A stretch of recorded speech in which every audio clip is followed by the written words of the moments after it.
Buenos días, señor presidente, señoras y señores de Osín Hermín, señoras y señores asistentes. A petición de Osín Hermín he preparado una presentación para este congreso, una ponencia relacionada con la logística del GNL, en concreto sobre plantas satélites de regasificación, eslabón importante de una cadena de la cadena de valor de GNL de pequeño porte.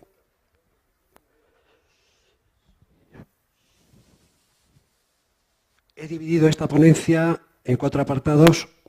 Un primer apartado,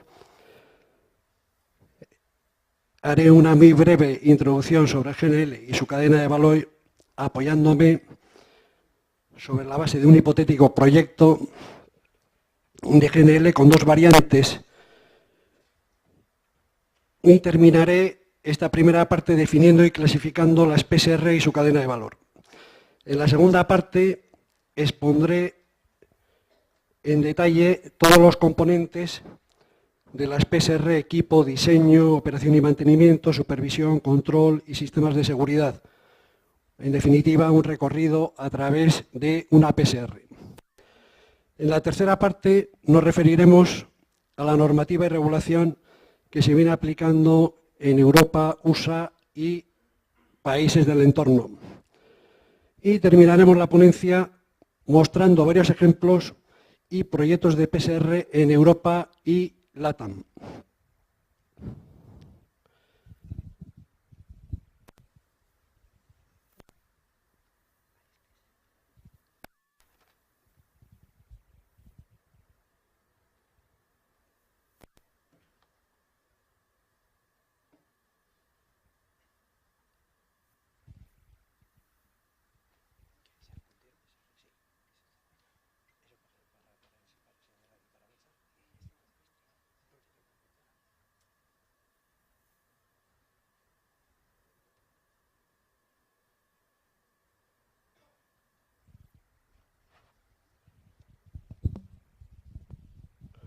Bueno, la industria del gas natural tiene unas características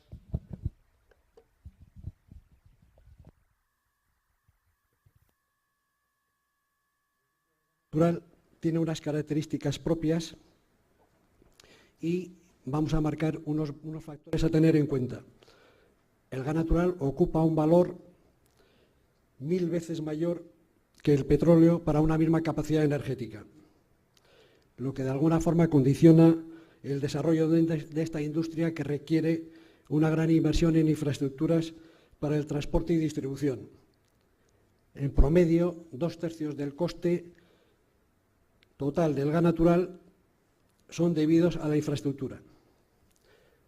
A pesar de estos inconvenientes y de que el petróleo continúa teniendo primacía en el consumo mundial, el gas natural ha emergido como la principal fuente energética alternativa, un 24% de la energía primaria, mostrando tasas de crecimiento medias de consumo superiores al promedio del incremento registrado en energía primaria. Las razones en favor de este consumo, de este mayor consumo del gas natural, podemos mencionar algunas de ellas: es el reforzamiento de políticas medioambientales, los avances tecnológicos, la mejora de la eficiencia y, por supuesto, el precio. Ahora, ¿qué pasa en aquellos lugares donde no podemos llegar con una infraestructura clásica, con una infraestructura de gasoducto? Ahí se genera un espacio donde eventualmente podría ser ocupado por nuevas alternativas tecnológicas del transporte, como en el caso del GNL o del caso del GNC. De esta forma podremos responder a la pregunta de cómo podemos llevar el gas natural allá donde no llega el gasoducto.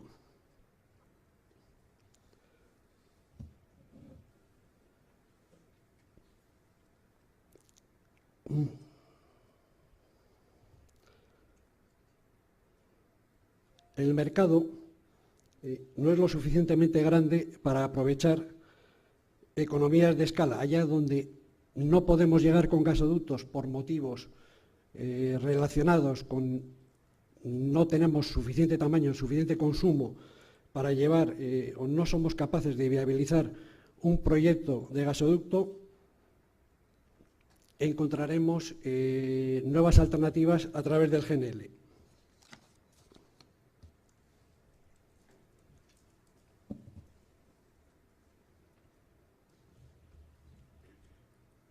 De esta forma podemos llevar gas natural a cualquier punto del país, aunque no dispongamos de una red de gasoductos. No es necesario realizar grandes inversiones, los costos de operación y mantenimiento son competitivos,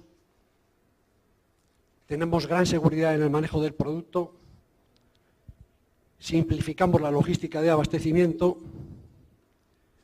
y prueba de ello son los dos proyectos que ha adjudicado Proinversión para llevar gas natural tanto al norte como al sur del país. En el caso del Ministerio, que ha adjudicado el proyecto para llevar gas al centro, pero mediante la tecnología del GNC.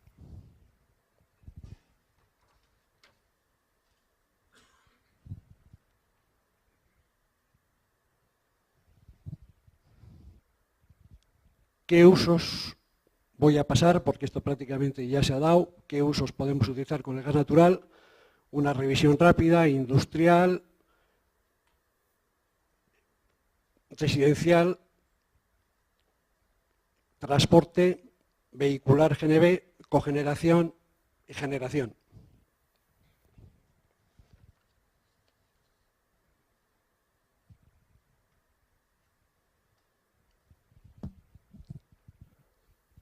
Un breve comentario sobre la cadena de valor, simplemente para mostrar a través de la misma el OPEX o coste operativo de estos sistemas.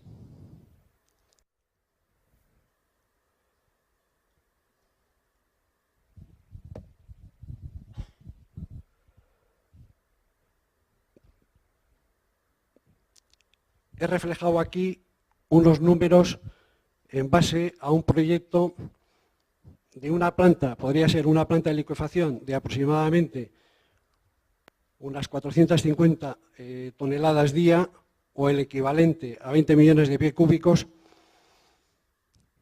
y donde tendríamos un OPEX aproximadamente de entre 1 y 3 dólares por millón de BTU para el caso de liquefacción o para el caso de cargadero de cisternas de Belchorita, 2,5 dólares para el transporte, teniendo en cuenta que lo vamos a llevar a una distancia aproximada de unos 500 kilómetros, y para llegar a este dato, que es el que me interesa resaltar, que es 0,30 para el coste de una vaporización, de una PSR, una vaporización atmosférica.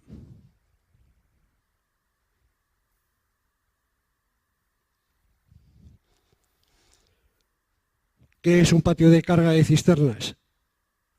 Un elemento que nos va a permitir cargar donde disponemos GNL y nos va a permitir cargar cisternas para su transporte.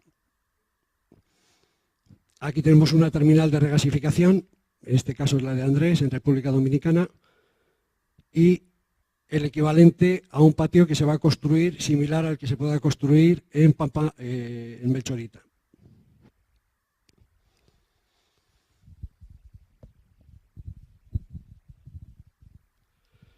¿Qué es una planta satélite de regasificación?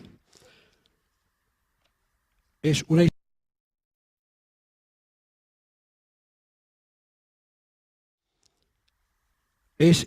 almacenar y vaporizar una cantidad de gas natural licuado.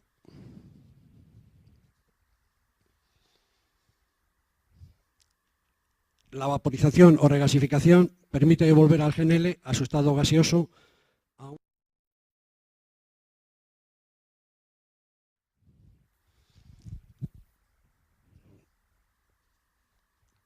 ¿Cómo podemos clasificar rápidamente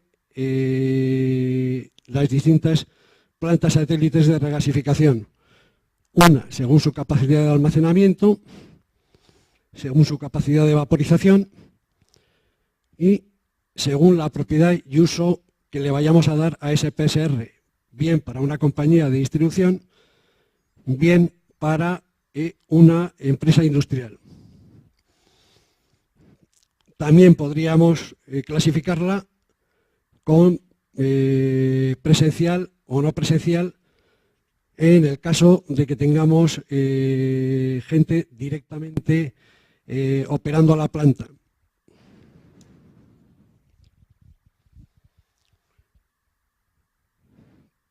En definitiva, es el conjunto de instalaciones de almacenamiento, regasificación y regulación destinadas a suministrar gas natural a consumidores locales situados en zonas no abastecidas por redes de gas natural canalizado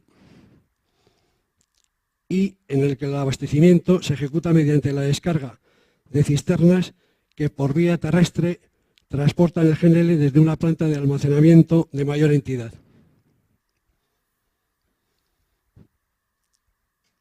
La técnica constructiva de las plantas satélites no es compleja y está plenamente experimentada y el funcionamiento es simple y seguro.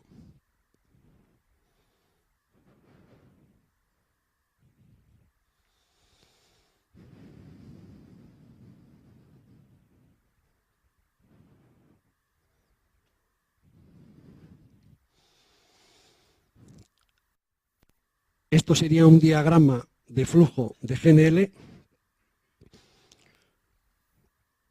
donde por una parte tenemos la llegada de una cisterna de GNL,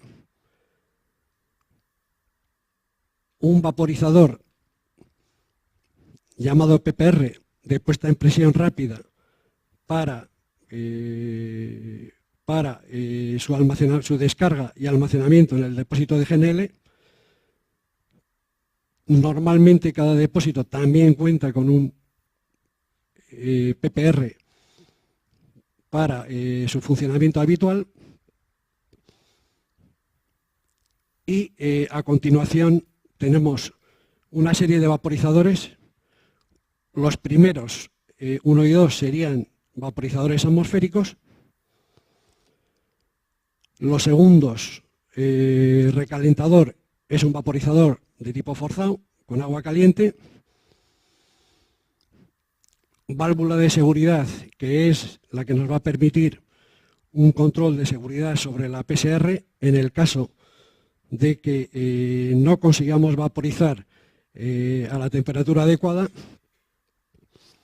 Un sistema de RM, de estación de regulación y medida, que nos va a permitir entregar el GNL, el gas natural ya vaporizado, en unas condiciones adecuadas, y un odorizador en ese punto que cumpla la normativa vigente en la mayoría de los países de que el gas natural, una vez de que se canaliza, tiene que llevar sus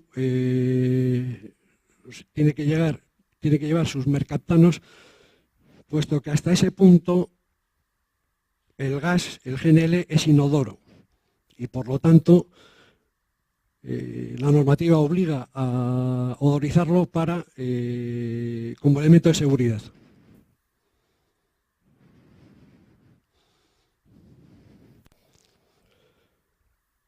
Los principales equipos que componen una PSR son la finca o patio de descarga, depósitos, los sistemas de regasificación, la estación de regulación de medida, el sistema de odorización, el equipo de monitoreo, y luego hay una serie de funciones que lógicamente hay que realizar para que todo esto pueda funcionar adecuadamente.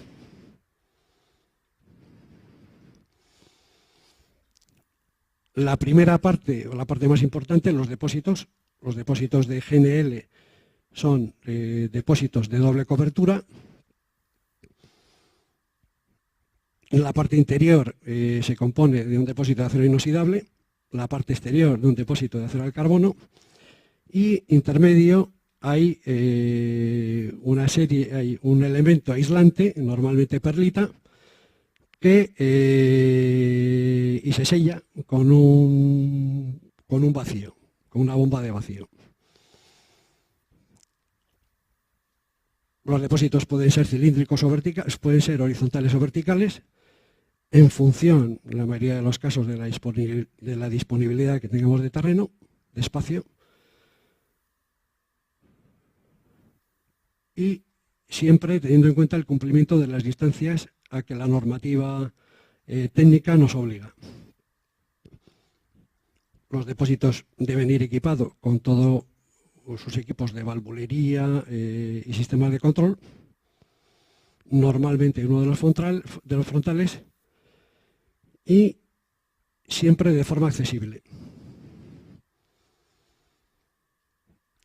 Los constructores deben fabricarle de acuerdo con la reglamentación, normalmente bien la NFPA para equipos USA o bien norma europea para los equipos europeos, norma Unión Europea, y deben cumplir como aparatos de presión por las normas y deben ser homologados para su empleo en GNL.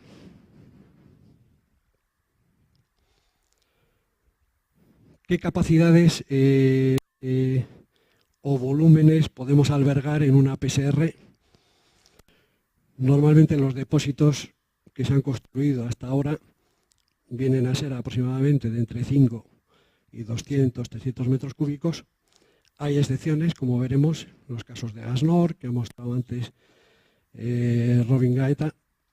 Hay algunas excepciones que pueden llegar en este momento pues hasta unos 750 metros cúbicos, pero en la mayoría de los casos nos vamos a decantar por depósitos inferiores o superiores a unos 60 metros cúbicos, que más o menos es el tamaño o el volumen que se puede transportar a través de una cisterna. También hay que tener en cuenta la ubicación de la PSR, en el caso de Perú, lógicamente con mayor motivo, dada la orografía tan complicada en algunos lugares y teniendo en cuenta la disponibilidad o autonomía que pida o que necesite el usuario, el consumidor de gas natural.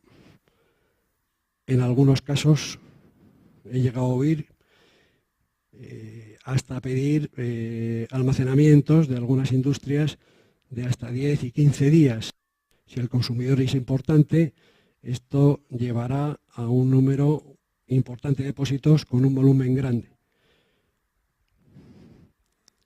La capacidad real de los depósitos, lo que realmente podemos almacenar, es el 95%. Tiene que dar siempre un 5% como elemento, como espacio para ese boil-off, esa pequeña gasificación que va a tener el depósito, no muy importante, pero que la tiene y que requiere un espacio para evitar que la presión del GNL suba por encima de lo normal.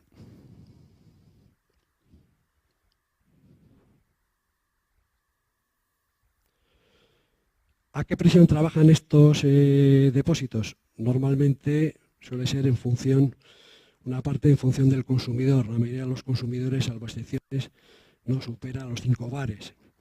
Por lo tanto, la presión máxima de estos depósitos, presión de servicio, se estima para 5 o 3,5 bares aproximadamente.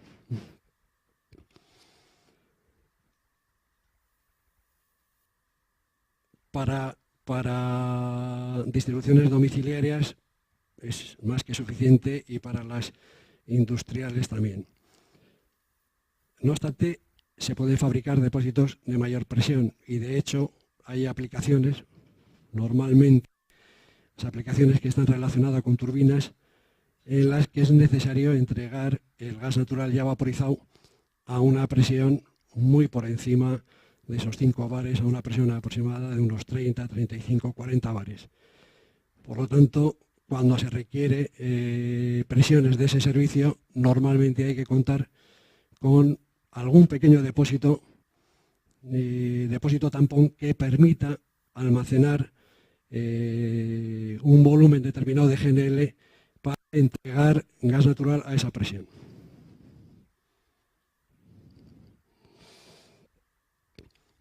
El sistema de vaporización, que son estos elementos normalmente verticales, aletas, aleteados, que se ven en las PCR, tiene una función que es la de ceder la energía para que ese GNL que sale del depósito aproximadamente, dependiendo de la presión, de 140, menos 140 grados aproximadamente, vaya cambiando su estado y pase de líquido a gaseoso hasta que llega al consumidor a una temperatura ambiente. Estos vaporizadores normalmente en PCR están previstos para trabajar a esas mismas presiones que tiene el depósito, 3, 5 bares. Lógicamente también se van a dar circunstancias en algunos casos, como por ejemplo pudiera ser una PCR para un grifo, donde a través de GNL podemos hacer GNC, y en este caso debemos de contar con un sistema de vaporización que va a tener que superar presiones superiores a los 250 bares. Ahora, tenemos dos tipos de vaporizadores, los atmosféricos, mediante un intercambiador de calor, mediante el paso del aire, a través de ello se va produciendo la vaporización, y los de tipo forzado, que son los que nos va a permitir vaporizar pasando agua caliente a través de ese sistema de aletas. Un sistema ya algo diferente, pero que va a ser útil en muchos casos donde no se den las condiciones medioambientales adecuadas para poder hacer una vaporización atmosférica.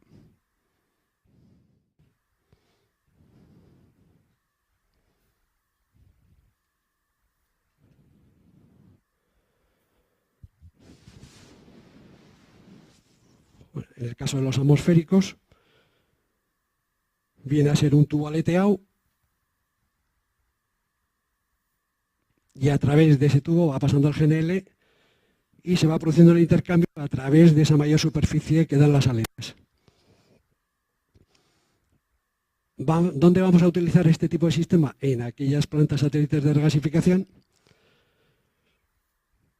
cuyo nivel de vaporización viene a ser no superior a entre 1000 y 2000 normal metro cúbico hora. Aunque no existen unas pautas fijas y esto, lógicamente, puede cambiar.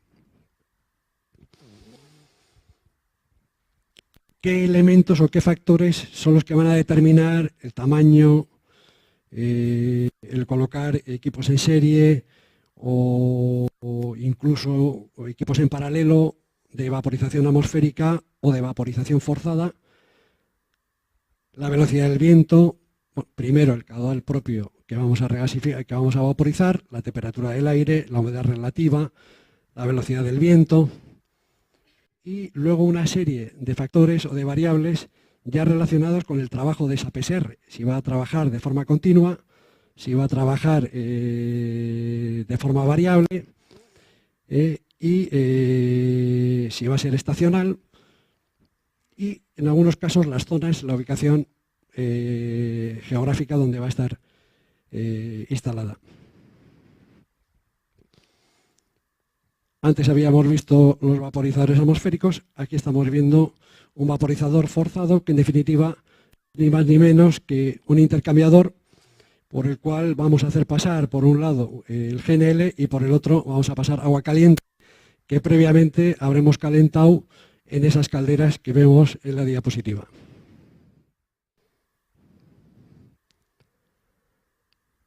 Para la vaporización forzada podemos utilizar diferentes elementos, el más normal suele ser el agua caliente, calderas que lógicamente reforzaremos para ir trabajando bien en paralelo y en cascada.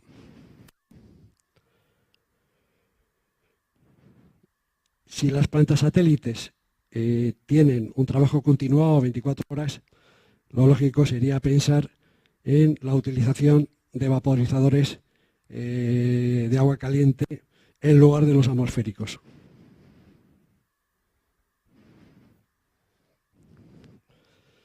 ¿Qué diferencia hay entre uno y otro sistema? El coste.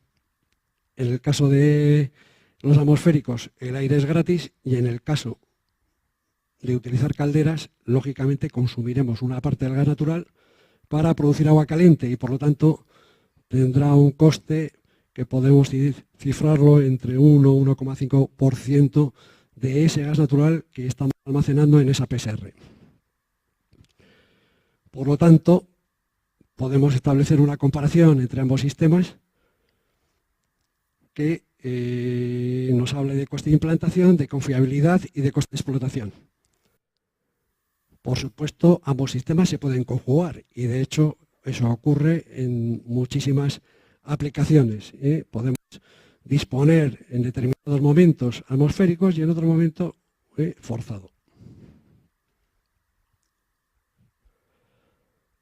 Otro elemento de la planta satélite es la estación de regulación y medida,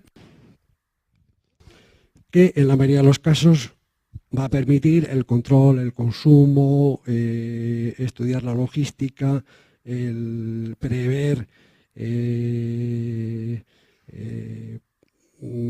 facilitar de alguna forma la logística y el control de ese cliente, de lo que está consumiendo ese consumidor en todo momento, y además nos va a permitir establecer un nivel de seguridad sobre la planta satélite, sobre la PSR. Tendremos un control de temperatura de salida de gas, manejaremos la válvula de corte principal, regulamos la presión de salida de cara al consumidor, odorizamos y controlamos su caudal.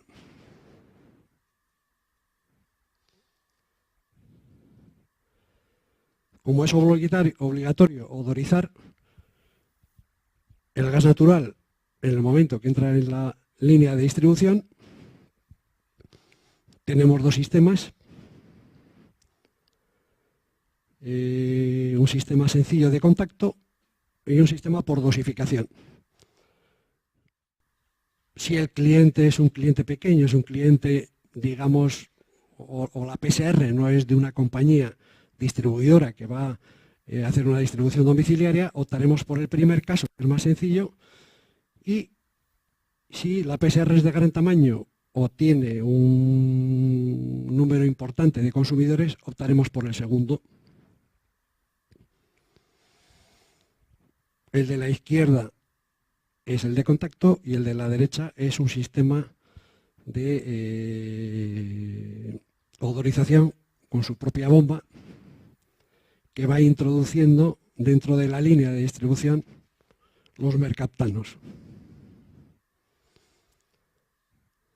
Y para terminar, sobre el tema de los componentes, lo que queda ya son una serie de elementos de conexión, de mangueras flexibles, de acero inoxidable, válvulas criogénicas que nos van a dar seguridad sobre toda la operación de la PSR, sistemas de control y de recogida de datos y parámetros que nos va a permitir la operación, la supervisión de la planta, y luego una serie de tuberías y accesorios que conforman el equipo total.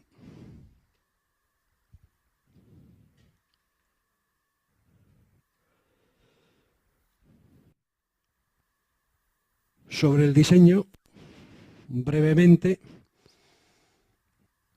lógicamente tenemos que disponer de un espacio con una dimensión suficiente que permita, como hemos visto en las primeras diapositivas, la entrada de camiones, guardar las distancias entre los diferentes elementos que transportan GNL y los edificios que pudiera haber alrededor de los equipos.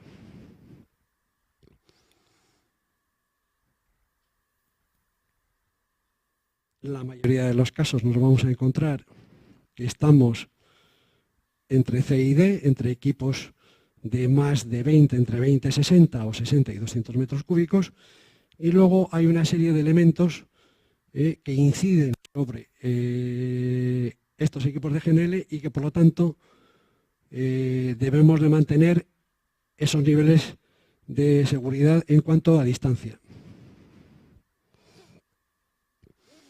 Lo más importante es establecer un cubeto que recoja, como obra civil, que recoja todos aquellos elementos que soporten la parte criogénica, depósitos, vaporizadores, quedando al margen la parte de regulación y medida, pero ese cubeto, en definitiva, es un elemento físico que permite, en el caso de que haya un derrame, recoger ese derrame y evitar problemas de tipo de incendio u otros relacionados con la peligrosidad de GNL en el momento que entra en contacto con el oxígeno.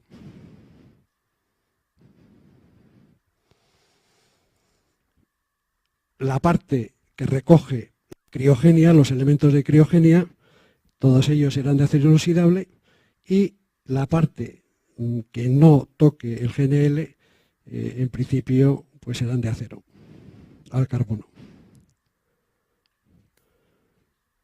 Como decía, la finalidad de los cubetos es recoger y confinar el GNL.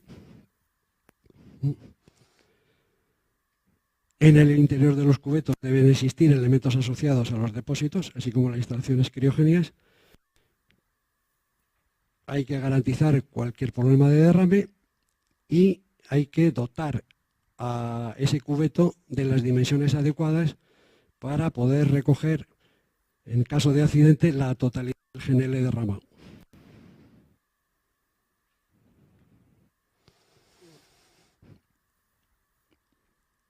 En el caso del transporte, solamente para hacer mención de las dificultades que puede plantear transportar en este país un depósito de las dimensiones de 200 o 250 metros cúbicos, que obligaría en muchos casos a cortar carreteras, puentes, etcétera, etcétera.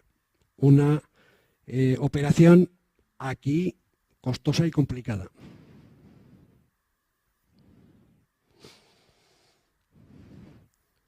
Operación y mantenimiento.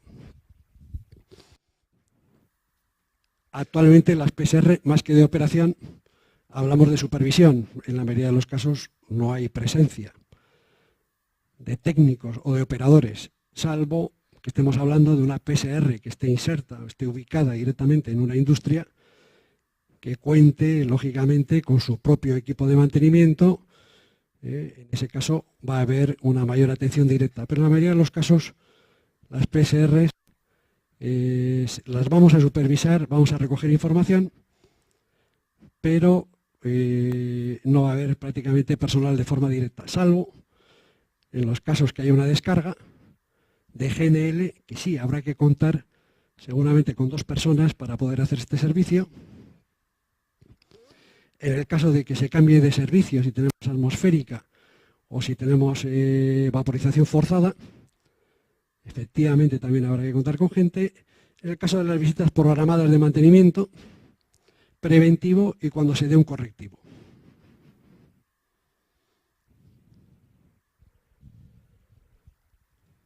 En la supervisión que haremos, recoger datos. Tendremos un checklist e iremos recogiendo todos aquellos datos que el fabricante de los equipos o el fabricante de la PCR nos ha dicho que tenemos que realizar.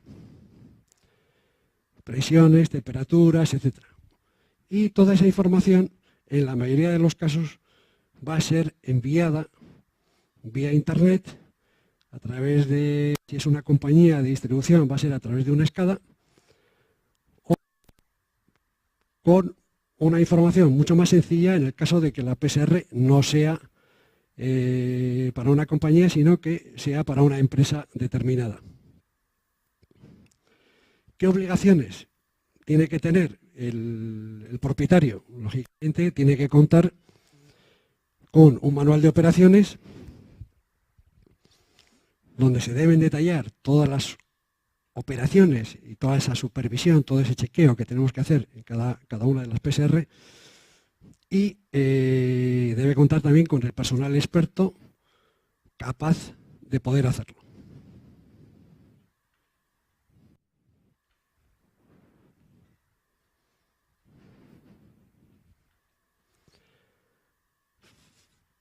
Dentro de la operación, más que supervisión en este caso, que merece la pena destacar es la descarga de la cisterna, por las implicaciones de seguridad y porque es el elemento, es el momento, digamos, de mayor control, es necesario realizar el mayor control y el elemento fundamental de la PCR como tal.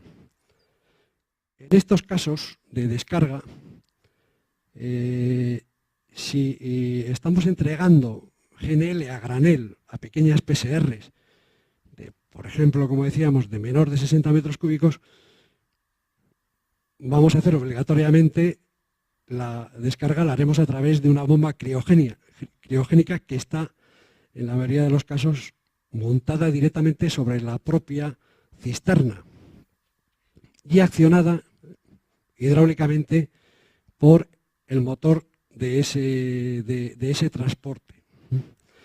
Y ya en caso de PSRs de depósitos con mayor tamaño, podemos utilizar otros sistemas como es el de la descarga atmosférica, en el que lo que hacemos es actuar a través de estas PPRs, que eran en definitiva estos vaporizadores para puesta en presión rápida, que lo que nos va a permitir es vaporizar una pequeña parte del contenido que tenemos, o bien en el depósito o bien en la cisterna, elevar la presión del gas que tenemos sobre la cisterna y cuando llegue a planta va a estar con una presión aproximadamente de 2 bares, elevar esa presión, unir tanto la cisterna como el depósito y a través de un sistema sencillo de vasos comunicantes y con esta acción, este sistema de accionamiento de la PPR, realmente conseguimos de forma muy sencilla cargar los depósitos de GNL.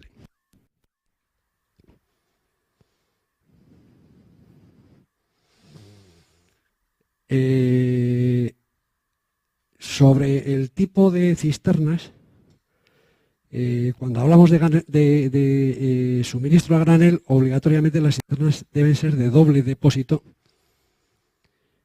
cosa que en Europa todavía, aunque parece que esta legislación está cambiando, pero hay 2 tipos de cisterna.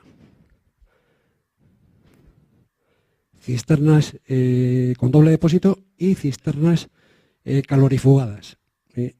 Digamos que esta cisterna calorifugada no tendría opciones para ser usadas aquí. Mostrar rápidamente, este es el PPR, es una especie de vaporizador tipo nube.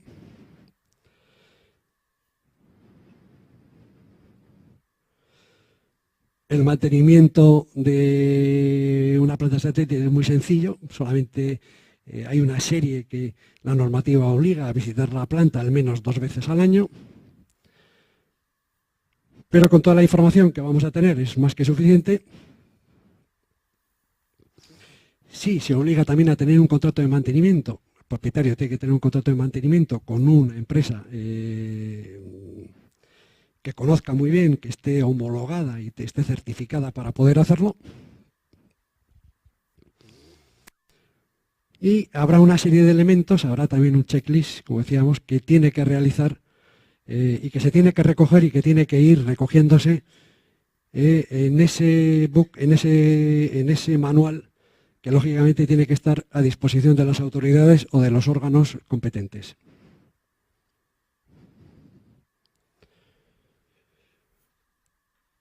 La gestión telemática está a la orden del día y vamos a disponer, o las compañías de distribución tienen un sistema SCADA donde van recogiendo todas las informaciones en tiempo real de presión, temperatura, volumen, etcétera, de cada una de las PCR, o bien, si no son de compañía, que tendrán lógicamente una mayor cantidad de elementos de seguridad redundantes, también se tendrá a través, o ya se ocupará el operador o el mantenedor de la planta, de activar también un sistema vía internet para tener un control en todo momento de lo que ocurre en esa planta satélite.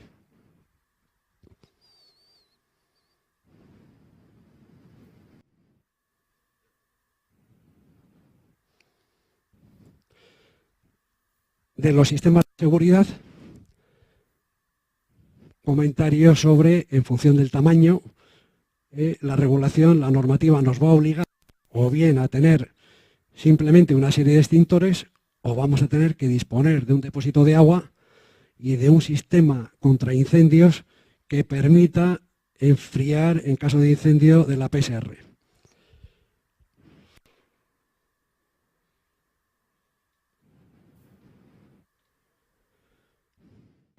Instalación eléctrica, todas las normas nos indican y nos obligan a que en zonas de ambiente explosivo hay que colocar sistemas antidefragantes y a su vez habrá que cumplir con una serie de normativas de cara a evitar problemas que pudieran provocar incendios. Una puesta a tierra importante, sobre todo para la llegada de la cisterna, y un interruptor antidefragante. Planes de emergencia, marca la legislación, habrá que tener planes de emergencia y de seguridad. Sobre la normativa, bien podemos optar por la normativa USA, NFPA, bien por la normativa Unión Europea, en algunos casos mucho más completa y más fácil, más entendible que la americana, más completa. Y en la parte superior deberá haber un reglamento que soporte toda esta normativa. No solamente la normativa técnica, sino toda esa normativa que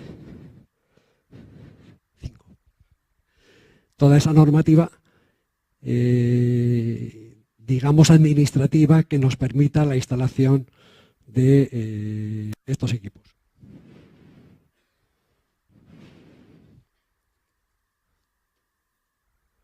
Algunos proyectos rápidamente para terminar.